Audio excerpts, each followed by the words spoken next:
मैं रात में लुकिज्म का नया चैप्टर पढ़ रहा था, तभी एक्साइटमेंट के कारण मुझे हार्ट अटैक आ गया और मेरी डेथ हो गई। लेकिन जब मैंने दोबारा आंखें खोली, मैं कोई इंसान नहीं था, बल्कि मैं एक टर्टल बन चुका था। वो भी एक ऐसे मिस्टीरियस फॉरेस्ट में जहाँ खतरनाक मॉन्स्टर्स हर जगह घूम रहे थे। इस जंगल में मॉन्स्टर्स हर जगह हैं, पर मेरे पास इनसे लड़ने के लिए कोई भी कॉम्बैट पावर नहीं है। मैं यहाँ पर क्यों फंस गया, मुझे कुछ नहीं पता। तभी अचानक एक दिन यहाँ का मौसम बहुत ही बिगड़ जाता है। आसमान से चमकीले क्रिस्टल्स गिरने लगते हैं और जो भी एनिमल्स उन क्रिस्टल्स को खाने की कोशिश करते हैं, उनकी बॉडी चेंज होने लगती है। वो एक मॉन्स्टर में बदल जाते हैं। मेरे साथ भी कुछ ऐसा ही होता है। मैं भी वहाँ पर पड़े हुए एक क्रिस्टल को उठाकर खाने लगता हूँ। तभी मेरे सामने सिस्टम विंडो ओपन होती है। इस चीज को देखकर मैं बहुत खुश हो जाता हूँ, क्योंकि सिस्टम को मैंने सिर्फ मानवास में ही देखा था। इस क्रिस्टल को खाने की वजह से 0.1% मेरी स्पीड बढ़ जाती है। मैं भर भर के वहाँ पर जितने भी क्रिस्टल्स पड़े होते हैं, मैं उन्हें खाने लगता हूँ और उन्हीं क्रिस्टल्स से अपना पूरा पेट भर लेता हूँ। मैं फैसला करता हूँ कि अब मैं सिस्टम की मदद से और ताकतवर बन के रहूंगा, क्योंकि उसके बाद ही मैं इवॉल्व कर सकता हूँ। तभी मेरे सामने एक रैट मॉन्स्टर आता है और इस रैट मॉन्स्टर को देखकर मुझे याद आता है, जब मैं यहाँ पर पहली बार आया था तब मैं अकेला नहीं था, मेरे और भी टर्टल भाई बहन थे, पर इसी रैट ने उन सबको खा लिया। वो रैट गुस्से में मेरी तरफ आ रहा होता है। मैं भी अपनी नई नई मिली पावर्स को यूज करता हूँ और फुल स्पीड से उसकी तरफ चार्ज करता हूँ। हम दोनों आपस में टकराते हैं, पर उस रैट को इतना कुछ फर्क नहीं पड़ता, बल्कि कुछ ही देर में वो मुझे पकड़ लेता है और मेरे शेल को तोड़ने लगता है। मैं काफी डर जाता हूँ और अपने शेल के अंदर छुप जाता हूँ। मैं रोते हुए अपने सिस्टम से कहता हूँ, मेरे पास जितने भी फ्री पॉइंट्स हैं उन्हें मेरी स्पीड में डाल दो। जैसा मैंने कहा था, सिस्टम वैसा ही करता है। मैं रैट की पकड़ से निकल जाता हूँ और वापस से अपनी न्यू मिली पावर पर भरोसा करता हूँ। मैं तैयार हो जाता हूँ उस रैट के साथ रीमैच के लिए और उस पर अपनी फुल स्पीड से अटैक करता हूँ और आखिरकार मैं उसे मार देता हूँ, क्योंकि मैंने उसे मार दिया होता है। इसीलिए सिस्टम मुझे 2 पॉइंट्स देता है। उसके बाद मैं बाकी के चूहों से बचकर पानी के अंदर चला जाता हूँ, ताकि वो मेरा पीछा ना कर सके। पर एक जिद्दी चूहा पानी में कूद जाता है, पर उसे घंटा तैरना नहीं आता था। पानी में रहकर तुम मगरमच्छ से दुश्मनी नहीं कर सकते हो लाडले। खैर, अभी मैं मगरमच्छ तो नहीं हूँ, फिर भी मैं उस चूहे को मार देता हूँ, क्योंकि पानी में उसे मारना मेरे लिए बहुत आसान है। और ये चूहा कोई मामूली नहीं होता है, ये चूहा रैट किंग होता है। इसको मारने पे मुझे 5 पॉइंट्स मिल जाते हैं। इसको मारने के बाद मैं थोड़ा जोश में आ जाता हूँ, पर मेरा ये जोश किसी से बर्दाश्त नहीं होता। पानी के अंदर से एक बहुत बड़ी फिश बाहर आती है, जो कि मुझे खाने ही वाली थी, पर समय रहते मुझे वो दिख जाती है। उसे देखकर मेरी फट जाती है। मैं तुरंत वहाँ से भागने लगता हूँ। मैं इस मछली से फाइट नहीं कर सकता हूँ, ये रैट से काफी ज्यादा स्ट्रॉन्ग है। इससे पानी में जीतना मेरे लिए नामुमकिन होगा। मैं सिस्टम पॉइंट्स का इस्तेमाल करके अपनी पानी में तैरने की एबिलिटी की स्पीड को और बढ़ा देता हूँ और किसी तरह से उस मछली से बचकर जमीन पर पहुंच जाता हूँ। और वो मछली जैसे ही मुझे खाने आती है, मैं उसे तुरंत पकड़ लेता हूँ, क्योंकि इस बार मैं जमीन पर था। मैं उस मछली को मार देता हूँ। मैं सच में बाल बाल बचाऊं,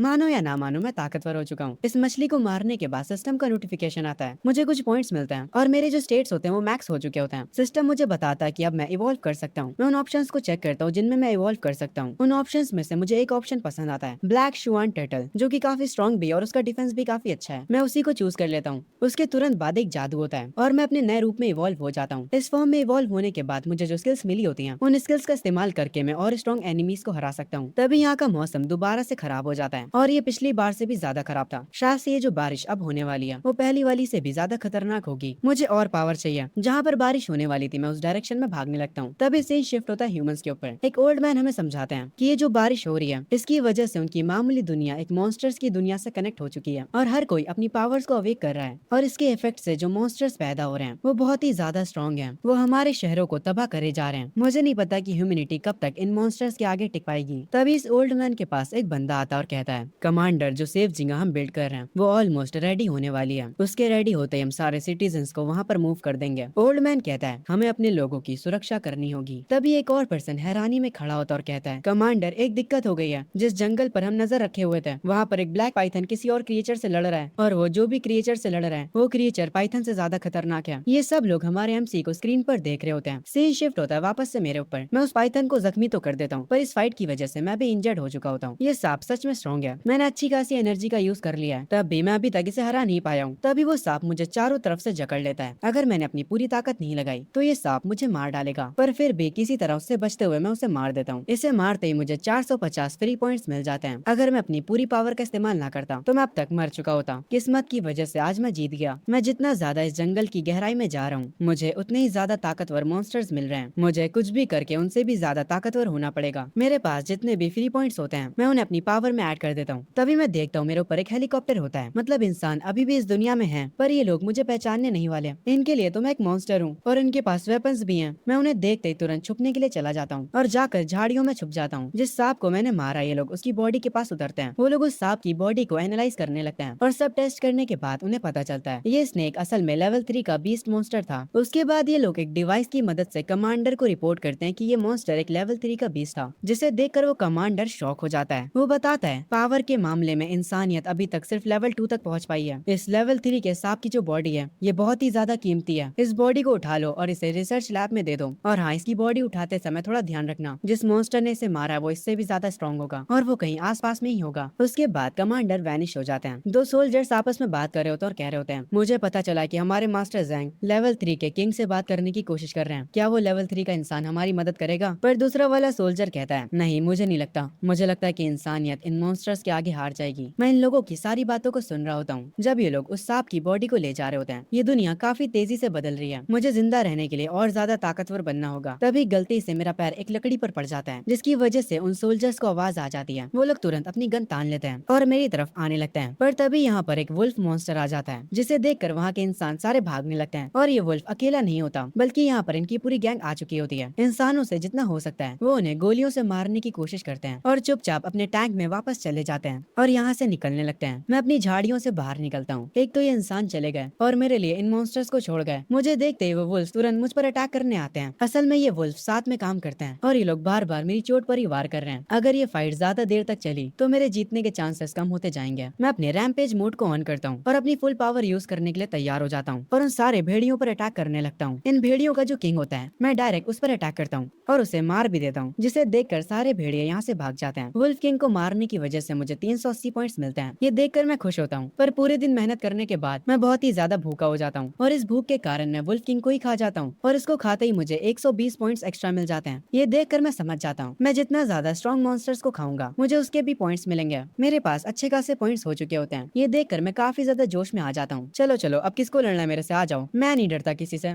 मैं अब पहले जैसा कमजोर और छोटा नहीं हूँ। मैं तो ऐसे ये सारी बातें कर रहा था, पर भगवान तो उसको चैलेंज मान लेते हैं और मेरे सामने एक ताकतवर टाइगर बीस्ट को भेज देते हैं जो कि लेवल 4 का होता है। भगवान जी, मैं बस मजाक कर रहा था। टाइगर को देखकर मेरी फट जाती है। वो टाइगर दौड़ते हुए मेरी तरफ आने लगता है और मुझे जमीन पर गिरा देता है। मैं गया, अब मैं बच नहीं सकता। जब वो टाइगर मुझे खाने जा रहा था मैं तुरंत उससे कहता हूँ, मेरे बॉस, मुझे छोड़ दो। ये सुनने के बाद वो टाइगर हंसने लगता है और कहता है, भेड़िए भौंकने के अलावा कुछ नहीं करते हैं और वो क्रोकोडाइल तो बस कीचड़ में घुमा करता है और बेवकूफ भालू को तो बस अपने शहद की चिंता होती है। ये लोग जंगल के राजा बनने के लायक नहीं है। तुमने मुझे बॉस कहा, मतलब तुम जान चुके हो मेरे अंदर राजा बनने की काबिलियत है। मैं ही इस जंगल का राजा हूँ। मैं उस टाइगर को बोलते हुए देख हैरान हो जाता हूँ। मैं उससे पूछता हूँ, क्या सारे लेवल 4 के बीस्ट बात कर सकते हैं? वो टाइगर मुझे छोड़ देता और कहता है, देखो आज मैं बहुत अच्छे मूड में हूँ तो तुम यहाँ से चले जाओ। मुझसे फालतू के सवाल मत पूछो। थोड़ा टाइम बीत जाता है पर मैं उस टाइगर को छोड़कर यहाँ से नहीं जाता। वो टाइगर लेटा होता है और मैं उससे कहता हूँ, बॉस, मेरे पास आपके लिए एक डील है। इस जंगल में बहुत सारी नदियां हैं और उनके अंदर बहुत सारी मछलियां हैं जो कि काफी टेस्टी होती हैं। आप तो पानी के अंदर नहीं जा सकते, इसीलिए उन मछलियों को लाने में मैं आपकी मदद करूंगा। मैं अपने मन में कह रहा होता हूँ, ये टाइगर मेरे जाल में फंस जाएगा, फर्क नहीं पड़ता ये कितना स्ट्रॉन्ग है, पर आखिर में ये भी एक बिल्ली है जिसका बस साइज बड़ा है। वो मछलियों को देखते ही अपना दिमाग खो देते हैं। मैं उस टाइगर से कहता हूँ, अगर हर 5 दिन में तुम मेरे लिए एक लेवल 2 के बीस्ट को मार दो तो मैं तुम्हारे लिए मछलियां पकड़ कर लाऊंगा। टाइगर किंग मेरी बात मान लेता है। वो तुरंत यहाँ से जाता है और एक लेवल 2 के रैट को मार कर मेरे पास ले आता है और इसकी वजह से सिस्टम को लगता है कि उस रैट को मैंने मारा है और वो मुझे 345 पॉइंट्स दे देता है। उसके बाद मैं उस रैट को खा जाता हूँ, जिसकी वजह से मुझे 120 पॉइंट्स और मिलते हैं। टाइगर मुझे गुस्से में देखता और कहता है, मैंने तुम्हें लेवल 2 का मॉन्स्टर ला कर दिया, इसलिए अपना वादा मत भूलना। मैं उस टाइगर से कहता हूँ, अरे कोई दिक्कत की बात नहीं, मैं सब संभाल लूंगा। उसके बाद मैं उस टाइगर के लिए फिशिंग करने चला जाता हूँ। मेरे हाथ एक मछली तो आ जाती है, पर आज मुझे इस नदी में ज्यादा मछलियाँ दिख नहीं रही होती हैं। मैं ध्यान भी नहीं देता। मेरे पीछे एक क्रैब होता है। मैं जैसे उसे पलट कर देखता हूँ मेरी फट जाती है। ये बंदा पानी में और जमीन पर दोनों में ही लड़ सकता है। रैम्पेज मोड के साथ भी मैं इसे हरा नहीं पाऊंगा। वो मेरी तरफ आने लगता है। मैं उसे देखते ही समझ जाता हूँ अब भागने का टाइम है, पर उस क्रैब की स्पीड काफी ज्यादा तेज होती है। वो मेरे शेल को पकड़ लेता है। मैं टाइगर किंग को मदद की आवाज लगाता हूँ। टाइगर किंग मुझे बचाने के लिए तुरंत पानी में कूद जाता है और उस क्रैब को एक पंच मारता है। वो क्रैब डायरेक्ट पानी से निकलकर जमीन पर आ गिरता है और एक ही पंच में वो मर जाता है। और जिन भी मॉन्स्टर्स को टाइगर किंग मार रहा है मेरे साथ डील करने के बाद उनके पॉइंट्स मुझे मिल रहे हैं। इस क्रैब को मारने पर मुझे 850 पॉइंट्स मिलते हैं। मैं पानी से बाहर तो आ जाता हूँ पर मैं काफी ज्यादा जख्मी हो जाता हूँ। ये देखने के बाद टाइगर किंग मेरे पास आता और कहता है, तुम्हें बहुत ज्यादा चोटें लग चुकी हैं, तुम ज्यादा दिन तक नहीं टिकने वाले, तुम अब मेरे किसी काम के नहीं रहे, अब मैं तुम्हें खा सकता हूँ। जैसे ही टाइगर किंग मुझे खाने आता है मैं अपने सारे पॉइंट्स को डिफेंस में डाल देता हूँ। जैसे ही टाइगर किंग अपने दांत मेरे शेल पर लगाता है सिस्टम मुझे बताता है कि अब मैं इवॉल्व कर सकता हूँ। वो मुझे वापस से बहुत सारे ऑप्शंस देता है, पर उसमें से एक ऑप्शन मुझे काफी ज्यादा अट्रैक्ट करता है जो कि होता है ड्रैगन ब्लड टर्टल। मैं ये नाम देखकर ही समझ जाता हूँ कि ये ऑप्शन मेरे लिए सबसे परफेक्ट है। मैं ड्रैगन ब्लड टर्टल को सेलेक्ट कर लेता हूँ और उसके बाद मैं इवॉल्व करना स्टार्ट कर देता हूँ, जिसे देखकर टाइगर किंग हैरान हो जाता है। वो कहता है, तुम तो सच में इवॉल्व हो गए। मैं उससे कहता हूँ, क्या अब भी तुम मुझे मारने का ट्राई करोगे? टाइगर किंग कहता है, अब मुझे तुमसे कोई दिक्कत नहीं है, इसीलिए मैं तुम्हें नहीं मारूंगा, हम अभी भी पार्टनर्स हैं। मैं पानी में जाते हुए कह रहा होता हूँ, सच में जब तुम पावरफुल हो जाते हो तब लोग तुमसे अपना काम निकलवाने का सोचते हैं, पहले तुम मुझे मारने का ट्राई कर रहे थे पर अब तुम मुझे छोड़ रहे हो, बस इंतजार करो तुम बड़ी बिल्ली। जैसे ही मैं एक और बार इवॉल्व करता हूँ तब देखेंगे कौन किसको खाता है। आगे कुछ दिन बीत जाते हैं, मैंने इस नदी के सारे मॉन्स्टर्स को हंट कर लिया है। अब इस नदी में ज्यादा मॉन्स्टर्स बचे नहीं है। तभी मुझे एक जगह से काफी ज्यादा एनर्जी फील होती है। मैं समझ जाता हूँ यहाँ पर एक बहुत ही खतरनाक मॉन्स्टर है। जब मैं ये सारी बातें कर रहा होता हूँ तभी वो मॉन्स्टर जाग जाता है, जिसे देखकर मैं डर जाता हूँ। मैं तुरंत सिस्टम से कहता हूँ मेरे सारे पॉइंट्स को डिफेंस में ऐड कर दो। वो मॉन्स्टर अपनी गुफा से बाहर निकलता है। मैं तुरंत जमीन पे जाने के लिए पानी से निकलने लगता हूँ। मैं पानी से बाहर आता हूँ। अच्छा हुआ मैं काफी स्मार्ट था और समय रहते बाहर आ गया, क्योंकि मैं उस मॉन्स्टर को बाहर ले आया हूँ। इसीलिए मेरा पार्टनर टाइगर किंग तुरंत उठ जाता है। वो तैयार होता है उस मॉन्स्टर से लड़ने के लिए। मैं उस मॉन्स्टर को देखता हूँ, तभी वो जो सांप होता है वो भी बात करने लगता है। वो टाइगर से कहता है, तो अब छोटे शेर तेरी इतनी हिम्मत कि तू मुझे चैलेंज करेगा। टाइगर अपनी पावर को एक्टिवेट करता है और तुरंत अटैक के लिए आगे बढ़ता है। वो सांप कह रहा होता है, तू सच में बेवकूफ है। इनकी लड़ाई स्टार्ट हो जाती है। ये देखकर मेरे चेहरे पर एक अजीब सी मुस्कान आती है। मैं सोच रहा होता हूँ अगर लड़ाई में ये दोनों मर जाते हैं तो सारा फायदा मुझे होगा। पर मैं देखता हूँ तभी यहाँ पर कोई पानी बरसा रहा है और मैं देखता हूँ यहाँ पर भेड़ियों का झुंड आ चुका है। और इन भेड़ियों को गिनने के बाद मुझे पता चलता है यहाँ पर टोटल 55 भेड़िए हैं। मुझे समझ आ चुका था इस लड़ाई का फायदा सिर्फ मैं ही उठाने का नहीं सोच रहा था। तभी से ही शिफ्ट होता है हेडक्वार्टर के ऊपर, जहाँ पर इंसान इस फाइट को स्क्रीन पर देख रहे होते हैं। वो लोग काफी हैरान होते हैं क्योंकि दोनों बीस्ट काफी ज्यादा खतरनाक हैं और लेवल 4 के हैं। इसीलिए कमांडर कहते हैं माउंट हुआ से एशियंट कल्टीवेटर्स को कांटेक्ट करो और जिन भी ह्यूमंस के पास पावर्स है उनको भी। मॉन्स्टर बहुत ज्यादा ही खतरनाक होते जा रहे हैं। एक बंदा रिपोर्ट लिए ओल्ड मैन को बताता है, दुनिया में मॉन्स्टर्स आने के बाद हर एक कंट्री ने ट्राई किया कि वो पावरफुल मॉन्स्टर्स को काबू कर पाए, पर अब तक बहुत कम ही लोग ये कर पाए। एक स्नेक किंग मॉन्स्टर है साकुरा किंगडम में, जो कि डिमांड कर रहा है कि पूरी कंट्री उसके सांपों की गुलाम बन जाए। और वो मॉन्स्टर किंग डिमांड कर रहा है कि डेली उसे कल्टीवेटर्स का फ्लैश चाहिए। ये दुनिया का पता नहीं क्या होगा अगर हम उन मॉन्स्टर्स की बातों पर एग्री नहीं करते तो ये दुनिया तबाह हो सकती है। सीन शिफ्ट होता है मुझ पर। मैं एक पत्थर के पीछे छुपा होता हूँ और भेड़ियों को बाहर निकलते हुए देखता हूँ। ये सारे बस लेवल 2 के ही मॉन्स्टर्स हैं, मैं इन्हें संभाल सकता हूँ। पर तभी मैं देखता हूँ ये लोग यहाँ पर अकेले नहीं आए होते हैं। इनके साथ इनका लीडर यानी किंग भी है, जिसे देखकर मैं थोड़ा शॉक हो जाता हूँ क्योंकि एक आइस वुल्फ है। इस आइस वुल्फ के यहाँ आने की वजह से यहाँ पर ठंड काफी बढ़ जाती है। आइस वुल्फ को देखकर पानी से एक क्रोकोडाइल निकलता है और कहता है, तुझे क्या लगा था भेड़िए, पानी के अंदर कोई किंग नहीं है। मैं दूर से खड़ा इन दोनों मॉन्स्टर्स के स्टेट्स देख रहा होता हूँ और इनके स्टेट्स सच में काफी ज्यादा कमाल के होते हैं। ये दोनों प्योर किलिंग मशीन है। वो आइस वुल्फ किंग आवाज लगाकर अपने बाकी के साथियों को बुला लेता है। टाइगर भी अपनी फाइट में बिजी था उस सांप के साथ। टाइगर एक पंच मारता है और उस सांप की एक आंख फोड़ देता है। क्रोकोडाइल भी जमीन पर आ जाता है। ये देखकर आइस वुल्फ अपने बाकी के साथियों के साथ उस पर अटैक कर देता है। इन दो मॉन्स्टर्स की फाइट यहाँ पर शुरू हो जाती है। मैं देखता हूँ टाइगर ने सांप को काफी ज्यादा जख्मी कर दिया होता है, इसीलिए अब मैं अपनी पावर यूज करने का फैसला करता हूँ और अपनी फुल पावर से उस सांप पर अटैक करता हूँ और उसे मार देता हूँ। ये सांप असल में पाइथन्स का किंग होता है। इसको मारने के बाद मुझे 1320 पॉइंट्स मिलते हैं। मैं टाइगर के पास जाता हूँ और वो काफी ज्यादा जख्मी होता है। मैं उसके पास जाकर कहता हूँ, तुम्हें तो बहुत ज्यादा चोटें लग चुकी हैं, तुम ज्यादा दिनों तक नहीं टिक पाओगे। इससे अच्छा तुम मेरा खाना क्यों नहीं बन जाते हैं। ये बंदा टाइगर किंग से बदला ले रहा है। ये सुनने के बाद टाइगर किंग को बहुत ज्यादा गुस्सा आता है और वो कहता है, तुम्हारे जैसे एक छोटे टर्टल की इतनी औकात की वो मुझसे ऐसे बात करेगा। जब तुम अपने शेल के अंदर थे तब मैं इस पूरे जंगल पर राज कर रहा था। मैं घायल हूँ तभी घातक हूँ। ये कहने के बाद टाइगर मुझ पर अटैक करता है, पर उसके अटैक का मुझ पर कोई भी असर नहीं होता क्योंकि मेरा डिफेंस काफी ज्यादा हो चुका है। उसके बाद मैं टाइगर पर अटैक करता हूँ, जिसकी वजह से टाइगर दूर जाकर गिरता है और उसके बाद मैं पास आकर उसे मार देता हूँ, जिसकी वजह से मुझे 1250 पॉइंट्स मिलते हैं। मैं उसे मारने के बाद उसे खा भी जाता हूँ और यहाँ से निकल जाता हूँ। दूर से ये चीज क्रोकोडाइल देख रहा होता है और वो कहता है, क्या उस टर्टल ने अभी अभी किंग टाइगर को मार दिया। आइस वुल्फ जो कि अभी कुछ देर पहले उससे लड़ रहा था, वो भी अब उसके साथ खड़े होकर मेरे बारे में बातें करने लगता और कहता है, नहीं ऐसा नहीं हो सकता, टाइगर किंग जख्मी होने की वजह से मरा है, वो टर्टल बस लकी था। क्रोकोडाइल कहता है, तुम बिल्कुल सही कह रहे हो, टाइगर कम से कम हमारे जितना स्ट्रॉन्ग था, ऐसा हो ही नहीं सकता कि एक छोटा सा टर्टल उसे मार दे। ये कहकर वो दोनों हंसने लगते हैं। मैंने जो टाइगर किंग को खाया था उसकी वजह से मुझे 350 पॉइंट्स और मिल जाते हैं। अब क्योंकि मैंने टाइगर किंग और पाइथन किंग को मार दिया है, इसीलिए अब इस जंगल में मुझसे ज्यादा स्ट्रॉन्ग बस कुछ ही लोग बचे हैं। थोड़ा ही समय में मैं इस जंगल में सबसे ज्यादा स्ट्रॉन्ग बन जाऊंगा। ये कहने के बाद मैं हंसने लगता हूँ। तभी मैं पेड़ों के ऊपर से एक इंसान को जाते हुए देखता हूँ। मैं सोचता हूँ क्या ये वही कल्टीवेटर है जिसके बारे में वो लोग बात कर रहे थे। मैं उस कल्टीवेटर का पीछा करता हूँ। उस कल्टीवेटर के सामने एक बियर होता है जो कि चिल्लाते हुए उससे कहता है, इंसान हो तुम्हें तुम्हारी औकात समझ नहीं आती क्या। वो अपने एक ही हाथ से एक पत्थर को तोड़ देता है। कल्टीवेटर पेड़ पर से उतरता है। वो इस गुस्से से भरे भालू को देखा और कहता है, क्या हुआ, तुम्हें इंसानों से इतनी दिक्कत क्यों है, क्या इंसानों ने तुम्हारा शहद खा लिया। यार उन बूढ़े लोगों ने मुझे यहाँ पर भेज दिया। उन्होंने मुझसे कहा था कि ये बीस्ट मुझसे बस थोड़ा सा ही ज्यादा स्ट्रॉन्ग होगा, पर ये तो और ज्यादा स्ट्रॉन्ग लग रहा है। उन बूढ़ों ने मुझे यहाँ पर फंसा दिया। भाई तो खुद बूढ़ा आदमी है। खैर दूर से मैं उस कल्टीवेटर को देख रहा होता हूँ और उसके स्टेट्स को चेक करता हूँ। ये कल्टीवेटर लेवल 3 का होता है, पर ये इंसान बियर किंग के आगे नहीं टिक पाएगा। कल्टीवेटर अपनी तलवार उठाकर कहता है, ओए काले भालू, मेरे सामने अपने घुटनों पर बैठ जाओ, तुम मेरे पावर सर्कल में आ चुके हो। कल्टीवेटर के पास से एनर्जी रिलीज होने लगती है, जिसे देखकर मैं कहता हूँ, ये एनर्जी तो काफी स्कैरी लग रही है, क्या ये इस कल्टीवेटर की कोई स्किल है। कल्टीवेटर की उस एनर्जी को निकलता हुआ देख बियर किंग कहता है, अगर मैं कोई लेवल 3 का मॉन्स्टर होता तो मुझे डर लगता, पर अब तुम्हारी पावर मेरा कुछ नहीं बिगाड़ पाएगी। कल्टीवेटर कल्टीवेटर अपनी पावर को एक्टिवेट करता और कहता है, आज मैं तुम्हें ह्यूमंस की सीक्रेट आर्ट दिखाऊंगा। उस जंगल का पूरा वेदर चेंज हो जाता है। कल्टीवेटर की पावर इस पूरे जंगल को ही घेर लेती है। ये देखकर मैं कहता हूँ, मैं इस पावर के सर्कल में आ चुका हूँ, मैं इससे बच नहीं पाऊंगा।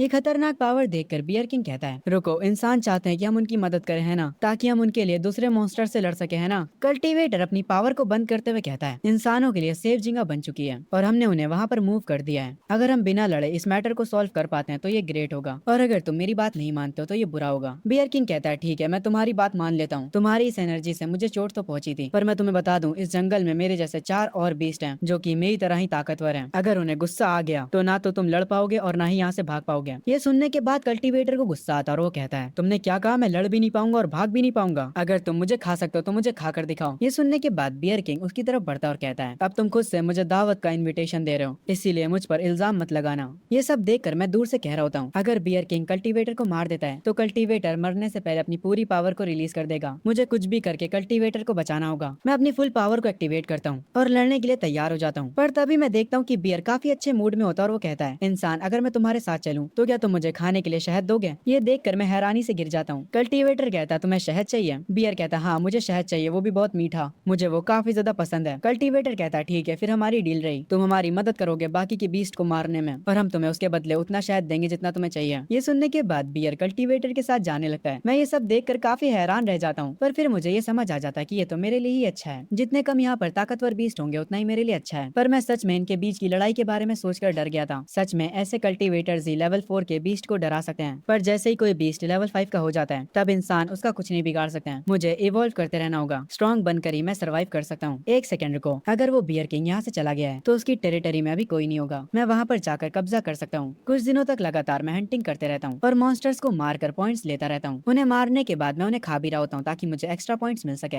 मैं पानी से बाहर निकलता हूँ और सिस्टम से कहता हूँ, सिस्टम, मेरी स्ट्रेंथ और स्पीड को मैक्स आउट कर दो और मेरे पास उसके बाद जितने भी पॉइंट्स बचे उन्हें डिफेंस में डाल दो। सिस्टम वही करता है जैसा मैं कहता हूँ। मैं एक पावर सर्कल के अंदर चला जाता हूँ और जब मैं उस सर्कल से निकलता हूँ तब मेरा लुक चेंज हो चुका होता है। मैं खुद को पानी में देखता हूँ पर मैं अभी भी कूल नहीं दिखता क्योंकि मैं इतने दिनों से हंटिंग कर रहा था। इसीलिए मैं लेवल 4 के मिड स्टेज तक पहुंच जाता हूँ और मुझे एक मॉक टैलेंट भी मिलता है, पर वो टैलेंट बहुत ही ज्यादा यूजलेस है, इसलिए मैं थोड़ा उदास हो जाता हूँ। तभी थोड़ी देर बाद मैं सोचता हूँ, वेट, अगर मैं स्टैब और टाउंट को एक साथ एक्टिवेट करता हूँ तो शायद से मैं बहुत ही ज्यादा खतरनाक बन सकता हूँ और ये करने के बाद जो भी मुझ पर अटैक करेगा वो उतनी ही जल्दी मारा जाएगा। मैं बहुत ही ज्यादा जोश में आ जाता हूँ और कहता हूँ, आइस वुल्फ किंग और जाइंट क्रोकोडाइल किंग, तुम्हारा दादा तुम्हें सबक सिखाने आ रहा है। ये कहकर मैं उनके पास जाने लगता हूँ। जब मैं उनके पास जाता हूँ तो आइस वुल्फ किंग बताता है, टर्टल किंग, असल में मैंने जाइंट क्रोकोडाइल किंग के साथ एक डील करी है। इस जंगल की सारी नदियाँ क्रोकोडाइल किंग को बिलोंग करती हैं और इस जंगल की सारी जमीन मेरी है। क्रोकोडाइल किंग कहता है, ओए छोटे कछुए, यहाँ से चला जा, हमारे पास तेरे लिए कुछ भी नहीं है। पर मैं उनसे कहता हूँ, नहीं नहीं, मैं तुम्हारी बात पर एग्री नहीं करता। अगर कोई नॉर्मल कछुआ होता तो वो तुमसे डर जाता, पर मैं तो टर्टल किंग हूँ, मुझे सब कुछ चाहिए। ये कहते हुए मैं अपनी स्किल टॉन्ट का इस्तेमाल करता हूँ और जैसे ही मैं अपनी इस स्किल को एक्टिवेट करता हूँ, आइस वुल्फ किंग और क्रोकोडाइल को गुस्सा आ जाता है। क्रोकोडाइल अपनी टेल से मुझ पर अटैक करता है और आइस वुल्फ भी मेरे ऊपर अटैक करता है, पर मेरा डिफेंस इनके अटैक से कुछ ज्यादा ही ताकतवर होता है। इनके अटैक्स का मुझ पर कोई फर्क नहीं पड़ता, पर क्योंकि इन लोगों ने मुझे टच कर लिया है इसीलिए मैं तुरंत अपनी स्टैब एबिलिटी को एक्टिवेट करता हूँ। ये करते ही आइस वुल्फ मर जाता है और मुझे 1600 पॉइंट्स मिल जाते हैं और उसके तुरंत बाद क्रोकोडाइल किंग भी, जिससे मुझे 2200 पॉइंट्स मिलते हैं। मैं अपनी पावर से एनर्जी का एक गोला बनाता हूँ और हवा में जंप मारता हूँ और उस गोले से इन किंग्स की आर्मी पर अटैक करता हूँ। वो सब दूर जाकर गिरते हैं। मैं एक के बाद एक से लड़े जा रहा था और उन्हें मारे जा रहा था। इन्हें मारने की वजह से मुझे फ्री पॉइंट्स भी मिले जा रहे थे,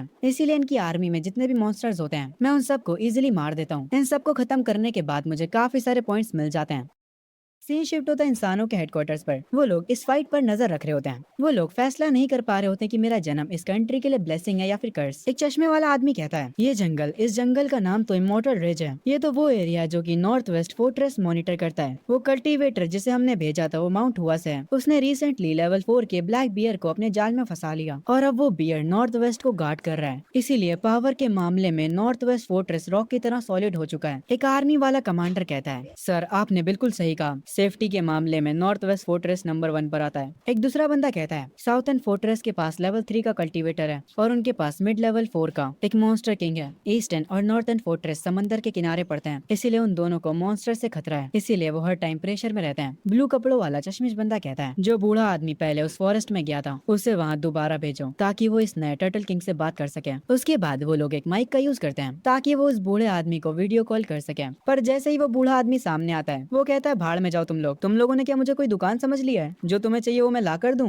मेरी स्पेशल स्किल भी उसके सामने कोई काम की नहीं है। यहाँ तक कि बियर किंग ने भी मुझसे कहा है कि वो तक टर्टल किंग को नहीं हरा सकता। उसके बाद वो बूढ़ा आदमी कॉल काट देता है और यहाँ से चला जाता है। ये सुनने के बाद कमांडर कहते हैं इसका मतलब है वो टर्टल किंग लेवल 5 का बीस्ट है। तभी हेडक्वार्टर के सिस्टम पर एक अलर्ट आ जाता है। उन्हें पता चलता है कि ईस्टर्न फोर्ट्रेस की तरफ सी मॉन्स्टर्स ने अटैक कर दिया है। वो लोग तुरंत जाकर स्क्रीन पर देखते हैं। तब उन्हें पता चलता है कि काफी लार्ज स्केल में सी मॉन्स्टर्स ईस्टर्न फोर्ट्रेस की तरफ जा रहे हैं। ये देखने के बाद हेडक्वार्टर्स के लोग शॉक हो जाते हैं क्योंकि ये एक लेवल 1 का अलर्ट था। कमांडर ये देखकर तुरंत एक्शन लेते हैं। वो लोग कहते हैं कि ईस्टर्न फोर्ट्रेस को खबर करो कि वो लोग रेडी हो जाए फुल वेपन्स के साथ। तभी आर्मी चीफ कहता है इस अटैक में कुछ तो गलत है। ये तो ऐसा हो रहा है जैसे सारे सी मॉन्स्टर्स ईस्टर्न फोर्ट्रेस पर अटैक करना चाह रहे हो। जरूर से इन सी मॉन्स्टर्स के पीछे इनका कोई किंग होगा जिसने इन्हें ऑर्डर्स दिया है। कमांडर ये सुनने के बाद अपनी चेयर पर बैठ जाते हैं। वो पूरी तरह से उम्मीद हार जाते हैं। वो कहते हैं अभी अभी लेवल 5 के टर्टल किंग की मुसीबत हमारे सर पर थी और अभी ये सी मॉन्स्टर्स का अटैक। क्या सच में भगवान इस दुनिया को तबाह करना चाहते हैं? तभी वापस से सीन शिफ्ट होता है अपने टर्टल भाई साहब पर, जो कि अपनी पावर्स का यूज करके वहाँ से सारे मॉन्स्टर्स को भगा देता है। उसके बाद वो जाता आइस वुल्फ की बॉडी के पास और उसे जाकर खाने लगता है, जिसकी वजह से उसको 620 पॉइंट्स एक्स्ट्रा मिलते हैं। मैं इन सारे पॉइंट्स को डिफेंस में लगा देता हूँ। सिस्टम मुझे बताता है कि मेरे स्टेट्स वापस से फुल हो चुके हैं और मैं दोबारा से इवॉल्व कर सकता हूँ। वो वापस से मुझे कई सारे एवोल्यूशंस के ऑप्शंस दिखाता है। मैं उन सबको अच्छे से देखकर चेक करता हूँ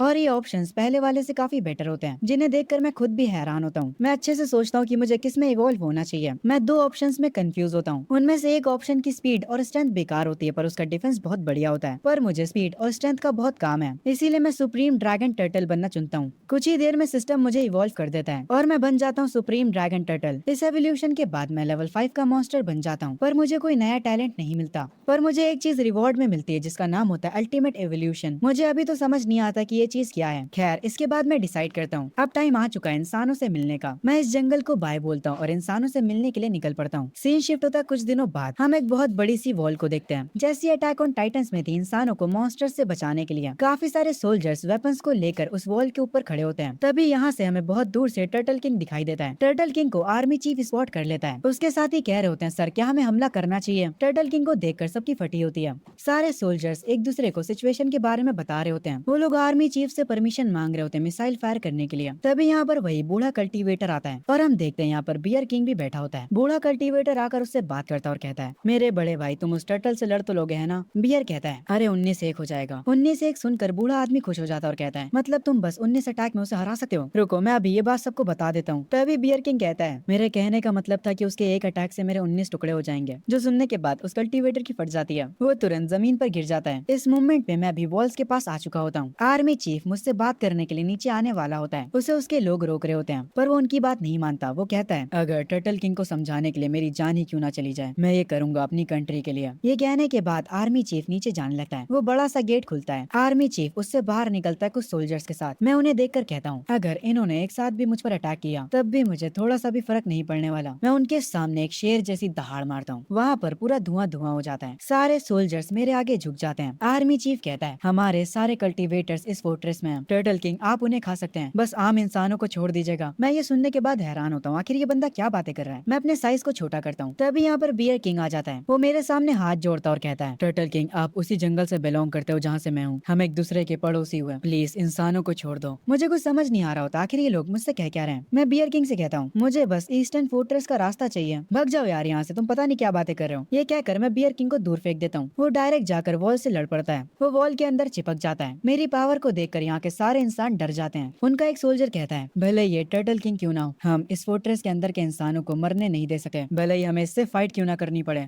मैं अपना साइज बड़ा करके आर्मी चीफ के पास जाता हूँ और कहता हूँ मुझे ईस्टर्न फोर्ट्रेस का बस रास्ता बता दो, मैं यहाँ से चला जाऊंगा। आर्मी चीफ कहता है मैं नहीं बताऊंगा, भले ही आज नॉर्थ फोर्ट्रेस तबाह हो जाए, मैं हमारे दूसरे साथियों के फोर्ट्रेस को तबाह होने नहीं दे सकता। मैं आर्मी चीफ से कहता हूँ ईस्टर्न फोर्ट्रेस पर जो सी मॉन्स्टर्स का अटैक हुआ है, मैं तो उन मॉन्स्टर्स को मारना चाह रहा था। ये सुनकर ऊपर से कल्टीवेटर कहता है टर्टल किंग क्या तुम सीरियस हो? मैं उनसे कहता हूँ अगर तुम्हें मेरा यकीन नहीं है तो मैं यहाँ से जा रहा हूँ। तभी आर्मी चीफ और वो कल्टीवेटर तुरंत मुझे रोकने लगते हैं। आर्मी चीफ तुरंत ईस्टर्न फोर्ट्रेस को कांटेक्ट करते हैं। आर्मी चीफ कहते हैं कि एक सुपरसोनिक जेट लाया जाए किंग टर्टल के लिए। वो बूढ़ा कल्टीवेटर भी काफी खुश होता है और कहता है भगवान ने हमें धोखा नहीं दिया है। वो बूढ़ा कल्टीवेटर हंसने लगता है। तभी से शिफ्ट होता है ईस्टर्न फोर्ट्रेस पर, जहाँ पर वहाँ के रूलर्स खड़े होते हैं। उनके साथ कमांडर भी खड़े होते हैं। जो वहाँ का एल्डर होता है वो कहता है मेरे छोटे भाई किंग टर्टल यहाँ पर आने वाले हैं, हमें अपनी पूरी कोशिश करनी होगी ताकि हम उनका दिल जीत सके। उसका छोटा भाई कहता है, मुझे पता है बड़े भाई, अगर हम किंग टर्टल का दिल जीत लेते हैं तो वो एक लेवल 5 का सुपर बीस्ट है, पूरा का पूरा ईस्टर्न फोर्ट्रेस हमारी फैमिली को फॉलो करेगा। तभी वहाँ पर एक यंग लड़का जो कि खड़ा होता है वो कहता है, ग्रैंडपा क्या पावर इतनी जरूरी होती है? वो एल्डर अपने ग्रैंडसन के सर पे हाथ रखकर कहता है, अगर हम ईस्टर्न फोर्ट्रेस को कंट्रोल कर पाए तो सारे रिसोर्सेस हमारे पास आ जाएंगे। मेरे बच्चे, अगर तुमने खुद पर ध्यान नहीं दिया तो हेवन तुम्हें पनिश करेगा। उसका ग्रैंडसन कहता है, ग्रैंडपा पर मुझे अभी भी लगता है कि ईस्टर्न फोर्ट्रेस का सर्वाइव करना ज्यादा जरूरी है, ना कि हमारे फैमिली के फायदे का। उसका ग्रैंडपा कहता है, तुम अभी भी बहुत छोटे हो, तुम बाद में सब समझ जाओगे। तभी कमांडर और उसका छोटा भाई नोटिस करते हैं किंग टर्टल यहाँ पर आ चुका होता है। वो एल्डर उसका वेलकम करता है। वो अपना नाम शेंगवान बताता है। वो कहता है कि उसकी फैमिली ने एक छोटा सा गिफ्ट प्रिपेयर करा किंग टर्टल के लिए। छोटा भाई उस गिफ्ट को आगे लेकर जाता है। उस बॉक्स में वो क्रिस्टल्स होते हैं जो कि आसमान से गिरे थे, पर उनकी क्वांटिटी देखने के बाद मैं कहता हूँ, इतने से क्रिस्टल्स तो मेरे दांतों में ही अटक जाएंगे, इन्हें मेरे सामने से ले जाओ। ये देखकर शेंगवान फैमिली के एल्डर्स काफी हैरान हो जाते हैं। तभी कमांडर सामने आता और कहता है, हेलो टर्टल किंग, मैं करंटली ईस्टर्न फोर्ट्रेस को मैनेज कर रहा हूँ। मैं शियानलोंग नेशन का प्राइम मिनिस्टर हूँ। मैं अपने साइज को छोटा कर लेता हूँ ताकि मैं इन लोगों से आराम से बातें कर सकूँ। एक प्राइम मिनिस्टर मुझसे बात कर रहा है, ये देखकर मैं अपने मन में कहता हूँ, वाओ, मैं सच में काफी ज्यादा फेमस हो चुका हूँ। ये देखकर मैं थोड़ा खुश भी होता हूँ, पर पता नहीं क्यों सब ये देखकर काफी हैरान हो जाते हैं। शेंगवान फैमिली को लगता है कि मैं गुस्से में हूँ। वो एल्डर कहता है, किंग टर्टल से एक पावरलेस बंदा बात कर रहा है, इसीलिए किंग टर्टल को गुस्सा आ गया है। छोटा भाई कह रहा होता है, किंग टर्टल जरूर से अपनी बेइज्जती महसूस कर रहे होंगे। वो जाकर प्राइम मिनिस्टर से कहता है, एक फालतू का ऐसा इंसान जो कि कल्टीवेट भी नहीं कर सकता है, तुम्हें क्या लगता है तुम्हारी औकात भी है किंग टर्टल से बात करने की? अभी ही यहाँ से चले जाओ। ये सुनने के बाद वो प्राइम मिनिस्टर उदास हो जाता है। वो किंग टर्टल को शुक्रिया बोलता है सबको डिजास्टर से बचाने के लिए, और यहाँ से जाने लगता है। वो छोटा भाई किंग टर्टल से बात करने आता और कहता है, ईस्टर्न फोर्ट्रेस तो अभी टेम्पररी है। इस फोर्ट्रेस को शेंगवान फैमिली यानी हमारी फैमिली मैनेज करती है। अगर आपको कभी भी कुछ भी चाहिए हो तो हमें बता दीजिएगा। पर मुझे इस बंदे पर गुस्सा आता है। मैं अपनी हल्की सी पावर यूज करता हूँ और ये बंदा गिर जाता है। मैं कहता हूँ, तेरे से किसी ने बोलने के लिए कहा भी था जो तूने अपना मुंह खोला। ये देखकर शेंगवान फैमिली काफी हैरान रह जाती है। मैं प्राइम मिनिस्टर के पास जाता हूँ और उनसे कहता हूँ, रुकिए, मेरे पास आपके लिए कुछ सवाल हैं। वो हैरान होते हैं, पर मैं उन्हें अपनी पीठ पर बैठने के लिए कहता हूँ और उन्हें लेकर यहाँ से जाने लगता हूँ। हम एक जगह पर जाते हैं जहाँ मैं उनसे पूछता हूँ, आखिर इंसानियत के साथ अभी हो क्या रहा है? प्राइम मिनिस्टर मुझे बताते हैं, कुछ महीनों पहले जो बारिश हुई थी जिसमें क्रिस्टल गिरे थे, उससे दुनिया भर के सारे क्रिएचर्स म्यूटेट हो गए। हम इस चीज का सामना नहीं कर पाए, इसीलिए काफी सारी कंट्रीज तबाह हो गईं। हमने ड्रैगन नेशन को बनाया, 4 मेन फोर्ट्रेसेस, ताकि हम मॉन्स्टर्स से फाइट कर सकें, पर वो हमारी सोच से भी ज्यादा ताकतवर निकले। हमने अपनी पूरी आर्मी भेज दी ताकि जितने भी सर्वाइवर्स बचे थे हम उन्हें पास वाली फोर्ट्रेस में शिफ्ट कर पाए। अभी के टाइम में साउथ फोर्ट्रेस को किंग आओ गार्ड कर रहा है, बियर किंग नॉर्थ वेस्ट को गाइड कर रहा है। नॉर्थ फोर्ट्रेस भी ऑलमोस्ट तबाह हो चुकी थी मॉन्स्टर्स के कारण, पर तभी पांडा बीस्ट ने हमारी मदद करी उन्हें हराने में। मैं प्राइम मिनिस्टर से पूछता हूँ कि बाकी कंट्रीज के क्या हाल हैं। वो मुझे बताते हैं कि साकुरा नेशन के पास एक पाइथन किंग है जो कि उनके वॉल्केनो के पास है। उसने साकुरा नेशन में सारे इंसानों को अपना गुलाम बना लिया है। इंसानों को उसे कल्टीवेटर्स का मीट देना पड़ता है, वरना वो उन्हें तबाह कर देगा। हाउशियांग नेशन के पास गोल्डन बियर गार्डियन है। अमेरिका के पास strange mutated bald eagle beast है। हमें इसके आगे की डिटेल्स नहीं पता है। मैं उनसे पूछता हूँ कि ह्यूमन कल्टीवेटर्स क्या कर रहे हैं। वो एक उदास चेहरे के साथ बताते हैं, इस दुनिया में ज्यादा लोग कल्टीवेटर्स नहीं बन पाते हैं, सिर्फ 30% लोग ही कल्टीवेटर्स बन पाते हैं। बाकी 70% लोग बीस्ट का मीट खाकर भी इंसान ही रह जाते हैं। मैं ये सुनकर हैरान होता हूँ। प्राइम मिनिस्टर बताता है, बीस्ट का मीट खाने से उनकी बॉडी तो बूस्ट होती है, पर वो कल्टीवेट नहीं कर पाते हैं और ना ही वो एनर्जी को प्रोड्यूस कर पाते हैं। तभी मैं समंदर में से एनर्जी आते हुए फील करता हूँ। मैं तुरंत प्राइम मिनिस्टर से कहता हूँ कि यहाँ से निकल जाए, यहाँ का मौसम बिगड़ जाता है। प्राइम मिनिस्टर अपने हेलीकॉप्टर में बैठकर यहाँ से निकल जाते हैं। तभी पानी में से बहुत सारे सी मॉन्स्टर्स बाहर आते हैं। मैं अपनी पावर को एक्टिवेट करता हूँ और एक के बाद एक उन्हें मारना स्टार्ट कर देता हूँ। मैं हर एक मॉन्स्टर को मारे जा रहा होता हूँ। सिस्टम मुझे इसके लिए पॉइंट्स भी दे रहा होता है। जितने भी मॉन्स्टर्स यहाँ पर आए थे मैं उन सबको खत्म कर देता हूँ, पर मुझे अभी भी पानी में से काफी खतरनाक एनर्जी फील हो रही थी। मैं पानी की तरफ देखते हुए कहता हूँ, अब तो बाहर आ जा यार, कब तक सब कुछ छुप कर देखेगा? क्या तुम्हारे पास कोई ताकत भी है? तभी पानी में से एक बहुत बड़ा ऑक्टोपस निकलता है। वो मेरी बेइज्जती करते हुए कहता है, तुम गोलू मोलू से टटल, तुम अपनी औकात भूल रहे हो, पर मुझे ये मानना पड़ेगा कि तुम्हारे पास स्किल्स हैं। आखिर तुम इंसानों का साथ क्यों दे रहे हो? मैं उस ऑक्टोपस से कहता हूँ कि मैं किसी की भी साइड नहीं हूँ, मुझे बस मेरी परवाह है। ये सुनने के बाद वो ऑक्टोपस कहता है, तुम्हें सिर्फ अपनी परवाह है, यानी तुम्हें बाकी के मॉन्स्टर्स को मारने में मजा आता है। ठीक है, कोई बात नहीं, अगर तुम हमारे बॉस के नौकर बनने के लिए तैयार हो जाते हो तो इस समंदर के ट्रिलियंस ऑफ क्रिएचर तुम्हारे गुलाम बन सकते हैं। मैं ये सुनने के बाद कहता हूँ, मैं किसी की गुलामी नहीं करने वाला। मुझे जो कुछ भी चाहिए होगा मैं खुद से हासिल कर लूंगा। ये सुनने के बाद उस ऑक्टोपस को गुस्सा आता है। जब वो ऑक्टोपस अपने टेंटिकल से मेरे ऊपर अटैक करने जा रहा होता है, तभी ये पूरा समुंदर हिल जाता है। ये इस ऑक्टोपस की पावर नहीं थी। ये देखने के बाद वो ऑक्टोपस तक शॉक रह जाता है। ये प्रेशर काफी ज्यादा टेरिफाइंग होता है। मैं कहता हूँ क्या ये पावर है लेवल 7 के सी एम्परर बीस्ट की। इस पावर को देखकर वो ऑक्टोपस भी शांत हो जाता है और मुझसे कहता है, ओए गोलू मोलू मेरी बात सुन। ये सुनकर मैं हैरान होता हूँ, ये बंदा मुझे गोलू मोलू कैसे कह रहा है। वो ऑक्टोपस मुझे बताता है, मेरे एम्परर ने कहा कि वर्ल्ड 5 बार अवेक होगा। लिंगशी की थर्ड वेव 3 दिनों में आएगी, 100 माइल्स की कोस्ट लाइन पर। ये पूरा समंदर हमारा एरिया बन जाएगा स्पिरिचुअल पावर गैदर करने के लिए।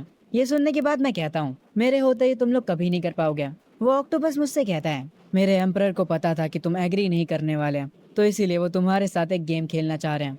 कल सुबह 1 मिलियन लेवल 3 और लेवल 4 के बीस्ट यहाँ पर आने वाले हैं।